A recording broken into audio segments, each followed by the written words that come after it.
வாழ்த்தி மகிழ்வோம். அகத்தவம் ஆண்டின் ஒவ்வொரு நாளும் மே 15ஆம் தேதி ஜேம்ஸ் அலன் அவர்கள் புக் ஆஃப் மெடிடேஷன் என்ற அந்த ஆங்கில நூலில் என்ன பயிந்துள்ளார் என்பதனை முதலில் தமிழ் மொழியில் காண்போம். ஒரு சொல்லில் கூற வேண்டும் என்றால் மே 15ஆம் தேதி அன்பு என்று கூறலாம். மனிதன் வாழும் வரை அன்பு முழுமை அடைவதாக இருக்காது.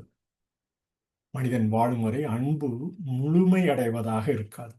இறைவனின் ஒவ்வொரு கட்டளையும் தன்னல தனிப்பட்ட உறுப்பு ஆகியவற்றின் நிபந்தனையற்ற வேள்வியை அது செயல்படுத்துவதற்கு முன் கோருகிறது. மனிதன் உண்மையற்றதை பற்றி கொள்ளும்போது உண்மையானதை அறிய முடியாது. அவர் தவறை பற்றி கொண்டிருக்கும்போது உள்ளத்தின் வேலையை செய்ய முடியாது. மனிதனின் ஒரே புகலிடம் பழிவினையிலிருந்து பழிவ பழிவினையற்ற அன்பில் இருக்கிறது. மனிதனின் ஒரே புகலிடம் பழிவினையிலிருந்து பழிவினையற்ற அன்பில் இருக்கிறது என அவர் பதித்த ஆங்கில பதிவினை நாம் தமிழாக்கமாக கூறலாம்.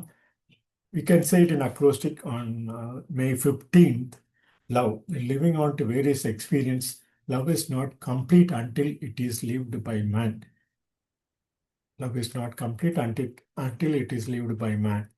Every precept of God demands the unconditional sacrifice of self's personal elements before it can be carried out. Man cannot know the real whilst he clings to the unreal.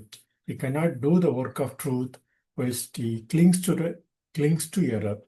Man's only refuge from sin is sinless love, what he says on May 15th.